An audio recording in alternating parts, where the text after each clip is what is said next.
बिहार में विधानसभा चुनाव का ऐलान कभी भी हो सकता है, लेकिन सीटों को लेकर ना तो महागठबंधन में सहमति बन पाई है और ना ही एनडीए में पहले से ही चिराग पासवान नाराज थे।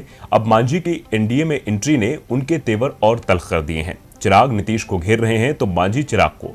इस बीच बीजेपी और जेडीयू के बीच बड़ी पार्टी बनने की होड़ मच गई है, जिससे एनडीए को नुकसान होता दिख रहा है। बिहार में विधानसभा की सीटें हैं 243 और किसी भी दल या गठबंधन को सरकार बनाने के लिए इनमें से कम 122 सीटें जीतना जरूरी है, यानी 50% से ज्यादा। लेकिन पिछले 2 दशकों से विधानसभा चुनाव में किसी भी पार्टी को स्पष्ट बहुमत हासिल नहीं हो पाया है और इस बार भी किसी पार्टी को बहुमत मिलेगा इसमें संदेह है। विधानसभा चुनाव में एक और आरजेडी के नेतृत्व में महागठबंधन है, जिसमें आरजेडी के अलावा कांग्रेस, आरएसपी, वीआईपी और वामदल शामिल है। तो वहीं दूसरी ओर बीजेपी, जेडीयू और एलजेपी का गठबंधन है, जिसमें मांझी की पार्टी हम भी शामिल है। मांझी ने एनडीए में सीट के बंटवारे के सारे समीकरण बिगाड़ दिए हैं।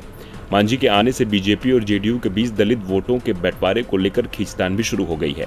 इस खींचतान से एलजेपी बीजेपी के करीब और हम जेडीयू के करीब दिख रही है। एलजेपी बीजेपी की पुरानी साथी है, जबकि हम की ओर से जीतन राम मांझी ने ऐलान किया है कि वो जेडीयू के साथ मिलकर लड़ेंगे। उनका अभी तक एनडीए में विधिवत रूप से प्रवेश नहीं हुआ है, लेकिन वो 1 दर्जन सीटों पर दावेदारी जरूर जता रहे हैं। मांझी के इस दावे को केंद्रीय मंत्री रामविलास पासवान और उनके बेटे चिराग से मुकाबला करने के लिए जेडीयू की चाल के तौर पर देखा जा रहा है।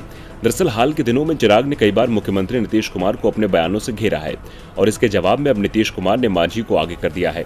वैसे यहाँ लड़ाई मांझी और पासवान के बीच दलितों का बड़ा नेता बनने की नहीं है, बल्कि जेडीयू और बीजेपी के बीच भी बड़ी पार्टी बनने को लेकर भी चल रही है। बीजेपी के नेताओं के मन में अभी भी सीएम बनने की कसक बची है, तभी तो केंद्रीय मंत्री आरके सिंह दावा कर रहे हैं कि बिहार में भाजपा अपने दम पर सरकार बना सकती है। बीजेपी नेता तो ये दावे कर रहे हैं कि चुनाव नीतीश के चेहरे पर नहीं बल्कि मोदी के चेहरे पर लड़ा जाना चाहिए, क्योंकि नीतीश कुमार राज्य में अलोकप्रिय हो गए हैं, जबकि मोदी की लोकप्रियता का किसी से मुकाबला नहीं है। राज्य के नेता जरूर अलग चुनाव लड़ने की इच्छा जता रहे हैं, लेकिन बीजेपी को पता है कि अलग चुनाव लड़े तो आरजेडी आसानी से सरकार बना ले जाएगी। इसलिए मजबूरी में ही सही बीजेपी जेडीयू को छोड़ने को तैयार नहीं दिख रही।